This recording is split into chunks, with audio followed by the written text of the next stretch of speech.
Début janvier a eu lieu à Las Vegas un grand rendez-vous autour de l'innovation des nouvelles technologies. Ça s'est passé dans la capitale du vice, à Las Vegas. C'était le CES. On en parle avec Stéphane Corr. Bonjour Stéphane. Bonjour Alexis. Et au cours de ce salon, de nombreux objets connectés médicaux ont été présentés, du moins des médicaux non en lien avec l'actualité que nous vivons tous, l'actualité sanitaire, la pandémie. Voilà, plein d'objets qui sont en rapport avec le domaine de la santé, le tracking de données qui ont un caractère médical, se sont invités dans ce show qui est le plus grand au niveau mondial, on le rappelle. Ce qui est intéressant, c'est que par exemple, il y a des bagues, des bagues connectées. Vous mettez une bague et cette bague est capable de mesurer votre taux d'oxygène dans le sang, ce qui est une donnée importante parfois, vos pulsations, votre cycle de sommeil, votre stress, etc. Donc on se dit, mais autant de données dans un aussi petit objet, on peut se dire, mais finalement, qu'est-ce qu'ils ont fait au niveau médical? Alors que si vous voulez mesurer votre qualité de sommeil, vous avez, je sais pas, une trentaine de capteurs un peu partout,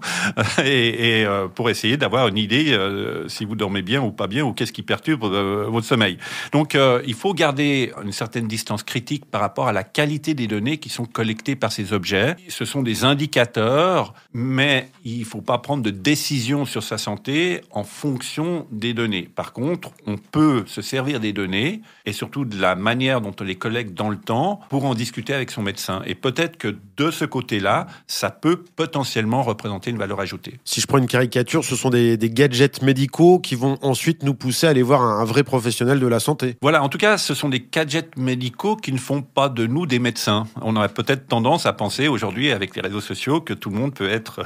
De plus en plus. Voilà, acquérir une expertise en quelques clics, que ce soit dans le domaine de l'épidémie ou dans le domaine de la virologie ou d'autres, on est tous docteurs. Mais ces outils connectés, il faut les laisser là où ils doivent être. C'est dans un domaine technologique qui n'est pas encore très performant, avec des données qui peuvent être discutables dans la qualité de ce qu'elles veulent dire, et leur interprétation, il faut la laisser à des spécialistes. C'est utile d'avoir des données parce que ça peut nous révéler quelque chose à explorer au niveau de son état de santé. Les capteurs d'oxygène, c'est très bien. Par exemple, vous vous sentez pas bien, vous pensez que vous allez avoir la Covid ou quelque chose, on peut mesurer son taux d'oxygène avec des capteurs qui sont quand même assez performants pour voir si on a une baisse flagrante du niveau d'oxygène dans le sang, ce qui fait que là, oui, il faut absolument aller consulter quelqu'un, aller à l'hôpital ou faire quelque chose. Donc, ça peut être utile, mais ça fait pas de nous des médecins, et ça, c'est extrêmement important de le comprendre. Et puis, un autre problème, c'est on crée de la donnée. Des données, encore plus de données, des données qui peuvent circuler. Oui, c'est-à-dire qu'on crée des données, mais ces données, alors on paye des périphériques,